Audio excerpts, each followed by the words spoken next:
பரிசளித்தல், அதாவது gift provide பண்ணுறது. First நமக்கு நாம் கிஃப்ட் பண்ணிக்கணும். தட் மீன்ஸ் ஒரு நல்ல நாள் இல்லை ஏதாவது ஒரு ப்ராஜெக்ட் அச்சீவ் பண்ணிட்டீங்கன்னா உங்களுக்கு நீங்களே ஒரு சர்ப்ரைஸிங் கிஃப்ட்டு கொடுத்துக்கணும். ரெண்டாவது நம்ம கூட வாழ்கிற நம்ம குடும்பத்தினருக்கு, ஏதாவது குழந்தைங்களுக்காக இருக்கட்டும், தன் மனைவியாக இருக்கலாம், அல்லது நம்ம அப்பா அம்மாவாக இருக்கலாம், ஏதாவது ஒரு ப்ரைஸ், அது சர்ப்ரைஸாக இருந்தால் இன்னும் ரொம்ப தே வில் என்ஜாய் இல்லைங்களா. அதனால் ஏதாவது ஒரு பரிசு பொருள், அது பொருளாக தான் காஸ்ட்லியாக தான் இருக்கணுங்கிறத அவசியம் கிடையாது. ஒரு சின்ன பூவாக இருக்கலாம், அல்லது நம்மளோட வார்த்தையை பரிசளிக்கலாம், அல்லது நம்மளோட அன்பை பரிசளிக்கலாம். அன்பை வெளிப்படுத்தக்கூடிய இன்னொரு பரிணாமம் தான் பரிசளித்தல் இல்லையா. முதல்ல எல்லாம் குழந்தைங்களுக்கு எங்கேயாவது போனால் வீட்டிலேருந்தே அப்பா வரும்போது ஸ்நாக்ஸ் வாங்கிட்டு வருவாங்க, நமக்குள்ள எக்ஸைட்மெண்ட்டாக இருக்கும். அதெல்லாம் பரிசு பொருள் தான். இன்றைக்கி அதெல்லாம் இருக்கா? நமக்கு யாராவது வாங்கி தருவாங்களான்னா நாம் தான் வாங்கி கொடுக்குறோம், நமக்கு யாரும் வாங்கி கொடுக்கறதில்ல. அட்லீஸ்ட் காசை கொடுத்து நம்ம வீட்லேயே கூட வாங்கி சர்ப்ரைஸாக கொடுங்கன்னு சொல்லி கொஞ்சம் மனசு இது என்னென்னா மனசை கொஞ்சம் உத்வேகப்படுத்தும். Motivation, external motivation. ஸோ இந்த மாதிரி நம்ம குடும்பம் சார்ந்த நண்பர்களுக்கு அல்லது நம்ம நபர்களுக்கு இப்போ ஃபஸ்ட்டு இதை ப்ராக்டிஸ் பண்ணணும்.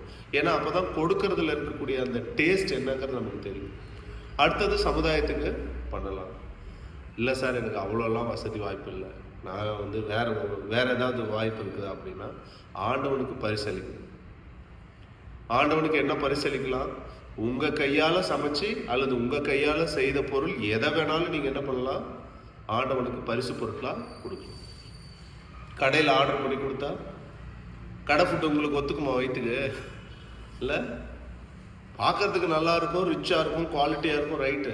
ஆனால் வயிற்றுக்கு கேடு. சார் சாமி சாப்பிடுமா சார்? அப்படி இல்லை. கொடுக்குற மனோநிலை தான் இங்கே ரொம்ப முக்கியம். என் கையால் நான் சமைச்ச ஒரு சக்கரை பொங்கல் தான் ஆண்டவன் ஏற்றுப்பான ஒழிய கடையில் வாங்கி கொடுக்குறத காரு துப்பிட்டு போயிட்டே இருக்கும். அதே தான் பரிசு பொருள் எதுவாயினும் உங்களால் அது முழு அன்போட உணர்வு கலந்து அந்த பொருளை மற்றவங்களுக்கு பரிசளிக்கணும். அது கடவுளுக்காக இருந்தாலும் சரி. சார் என்னால் சுண்டல் தான் சார் செய்ய முடிஞ்சுது, அதுவும் 20 கடலை தான், 2 கடலை போதும். கொடுக்குற அன்பு தான் அன்பே வெங்கடாச்சலம் சிவம்னு சொல்கிறோம் இல்லையா. ஸோ கொடுக்குற மனது தான் அங்கே வேணுமே ஒழிய, ஆனால் கொடுத்துட்டு திரும்பவும் நான் உனக்கு அது வாங்கி கொடுத்தல, திருப்பி நீ எனக்கு என்ன வாங்கி தருவேன்னு யோசிச்சிங்கன்னா அது வியாபாரம். ஏன்னா இது ஒரு ப்ராக்டிஸ், யோகாவில் இது ஒரு ப்ராக்டிஸ். கொடுத்துக்கிட்டே இருக்கிறது ஈகை பண்பு அப்படின்னு சொல்லுவாங்க. சரிங்களா? அது மாதிரி முதல்ல நம்ம இறைவனுக்கு எது வேணாலும், கடவுளுக்கு படைச்சிருந்தேன், இவனுங்களுக்கெல்லாம் படைக்கிறது வேஸ்ட்டு சார், என்ன செஞ்சாலும் நன்றி. மனிதர்கள் நன்றி கெட்டவர்கள். இதை இந்த ஃபார்முலாவை புரிஞ்சுக்கோங்க. சீக்கிரம் செய் நன்றியை கொன்றுவாங்க மக்களை. அவ்வளோதான் அவங்களோட இயல்பு. அவங்க நேச்சரை புரிஞ்சுக்கணும் தானே. நல்ல பாம்பு விஷம் இருக்கும், அது கொத்த தான் செய்யும். அதை புரிஞ்சுக்கிட்டா அதுக்கு தகுந்த மாதிரி இருக்கலாம்ல. அப்போ பாம்புக்கு பால் முட்டை கொடுக்காம இருக்க போகிறதில்ல, கொடுக்க தான் போகிறோம். சரி, ஆனால் அதுக்கிட்ட எப்படி உஷாராக இருக்கணுங்கிறது நம்ம அவேராக இருக்கணும் இல்லையா. அதுக்குன்னு நம்ம சொத்தெல்லாம் கொண்டு போய் இன்னொருத்தக்கிட்ட நான் உனக்கு பரிசு பொருளாக கொடுக்குறேன் அப்படி கிடையாது. ரொம்ப உஷாராகவும் இருக்கணும், அதே சமயம் பிற மனிதர்களை சந்தோஷப்படுத்தணும். ஆனால் அவங்கக்கிட்ட இருந்து ஒரு துளி அளவு கூட நம்ம எதிர்பார்க்கலாம். ஆனால் நீங்கள் இங்கே ஆண்டவனுக்கு படைக்க ஆரம்பிச்சிட்டிங்க, பரிசு பொருளை கொடுக்க ஆரம்பிச்சிட்டிங்க அப்படின்னா அவன் உங்களுக்கு அதுக்கு ட்ரிபிள் த மடங்கு கொடுப்பான். அதுதான் திருப்பதி உண்டியலில் கொண்டு போய் காசை போடுறது.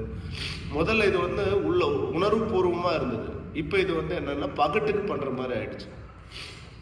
பாருங்க, நாங்கள் பிரதோஷத்தன்னைக்கு ஒரு 100 பேத்துக்கு சோறு போட்டோம். ஒன்று கேட்டாங்களா? 100 பேர் நல்லா சாப்பிட்டு வீட்டிலேருந்து வரவனுக்கு நீ எதுக்கு சோறு போடுற? அப்போ பசியில் வந்தாங்க, கோயிலில் சாப்பாடு போட்டாங்க. இப்போ அதெல்லாம் கிடையாது. ஸோ அதனால் என்ன பரிசு பொருள் கொடுக்கலாம் அப்படிங்கிறத தெரிஞ்சு, புரியுதுங்களா? சும்மா ஒரு அரச மர இலையில பிபி செஞ்சு போய் விநாயகர் சிலைக்கு முன்னாடி வச்சிங்கனாலும் அதுவும் பரிசு பொருள் தான்.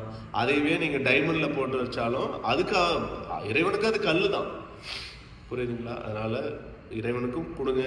வீட்டில் ஒய்ஃபு, ஹஸ்பண்டு, குழந்தைங்க யாருக்கு வேணாலும் சின்ன சின்ன பரிசு பொருள். இன்றைக்கி சாப்பாடு சூப்பராக இருந்துச்சுன்னா ஒரு பரிசு பொருள் தான் அது.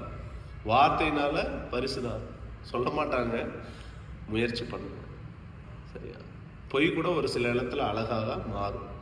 அதனால் பரிசளித்தல் அப்படிங்கிறது ஒரு ப்ராக்டிஸாக பண்ணுங்கள். குழந்தைங்களுக்கு அவங்க ஏதாவது நல்ல விஷயம் அச்சீவ் பண்ணாங்கன்னா பைக்கு, காருக்கு வாங்கி கொடுக்காம நல்ல பொருட்கள் அவங்களுக்கு எழுதுகோள், இந்த மாதிரி ஏதாவது ஒரு சில விஷயங்களை நல்லா நம்ம வாங்கி கொடுக்கணும். நம்ம கூட இருக்கிறவங்களுக்கு வாங்கி கொடுக்கலாம். இது ஒரு பயிற்சியாக பண்ணணும்.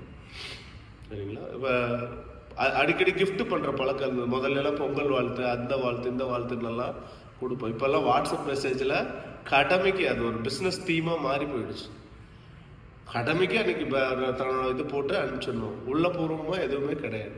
ஸோ லெட்டர் எழுதுங்க குழந்தைங்களுக்கு, இல்லை குழந்தைங்கள லெட்டர் எழுதி அம்மாவுக்கு கொடுக்க சொல்லுங்கள், அம்மாவுக்கு ஒன்று எவ்வளோ பிடிக்கும் அப்படின்னு சொல்லி.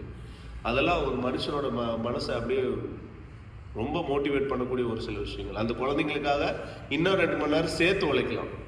அது மாதிரி பரிசளித்தல் அப்படின்பது ரொம்ப ஒரு அழகான பயிற்சி. இது லைஃப் ஸ்டைலில் இதை இன்க்ளூட் பண்ணுங்க, இது ஒரு ஹேபிட்டாக டெவலப் பண்ணுங்க. டெய்லி குழந்தைங்களுக்கு போகும்போது ஏதோ ஒன்று வாங்கி போகலாம். வீட்டில் அவங்களுக்கு ஏதோ ஒன்று அவங்களுக்கு என்ன பிடிக்குமோ அதை வாங்கி கொடுக்கலாம். சார் எனக்கு 5 பவுன் செயின் தான் பிடிக்கும்னா அதெல்லாம் பண்ண முடியாது. சின்ன சின்ன எமோஷன்ஸுக்கு சந்தோஷப்படுற மாதிரி ஏதாவது ஒன்று, வார்த்தையினாலேயோ பொருளாலேயோ செயலாலேயோ, இல்லை போயிட்டு குழந்தைங்க பேரில் போஸ்ட் ஆஃபீஸில் ஏதோ ஒரு செல்வ மகள் திட்டத்தில் ஃபைல் பண்ணிட்டு வந்தால் கூட என்னதான் அந்த குழந்தைங்க செய்கிற பரிசு பொருள். இன்சூரன்ஸ் டெபாசிட் பண்ணிட்டேன், ஹெல்த் இன்சூரன்ஸ், அது இது எல்லாம் பரிசு பொருள் தான். அதுக்காக அது மென்னாக இருந்தாலும் சரி விமனாக இருந்தாலும் சரி இந்த பயிற்சியை தயவு செஞ்சு இது ஒரு யோக பயிற்சியாக ப்ராக்டிஸ் பண்ணுங்க. முக்கியமாக சுவாமிக்கு நீங்கள் சமைக்கிற சாப்பாட்டிலேருந்து ஒரு கவலம் எடுத்து அதில் நீங்கள் என்ன வைக்கிறீங்களோ அதை எடுத்து முதல்ல தட்டில் சுவாமிக்கு வச்சுட்டு அதுக்கப்புறம் சாப்பிடுங்க. உங்கள் வீட்டில் அது இருக்கிறதுக்கு வாய்ப்பு இருக்குது தானே, அதை பசிக்க விட்டுட்டு நமக்கு கொடுக்குற மனப்பான்மை தான் சாப்பாடு இல்லையா. அந்த சாப்பாடை கையை விட்டு எடுத்து சாப்பிடுமா சார்னா அது கிடையாது. அதனால் கொஞ்சம் வீட்டில் இருக்கக்கூடிய மற்ற உயிரினங்கள் அவங்களுக்கெல்லாம் படைச்சிட்டு அதுக்கப்புறம் நம்ம எடுத்துக்கிறது நல்லது. அது நமக்கு இன்னும் நிறையா புண்ணியத்தையும் சேர்க்கும். ஸோ வீட்டு சுவாமி ஃபோட்டோஸ் இருக்கு இல்லையா, ஒரு சின்ன இலையில் கொஞ்சமாக சாப்பாடு கொஞ்சம் இது வச்சு முதல்ல அதுக்கு வச்சிருங்க. இது ஒரு பயிற்சி, அதுவும் ஒரு பரிசு பொருள் தான். இப்படி நிறைய விதவிதமான பரிசு பொருட்கள் இருக்குது. இதுவுமே கொடுக்கறது தான் நம்ம வேலை இல்லை.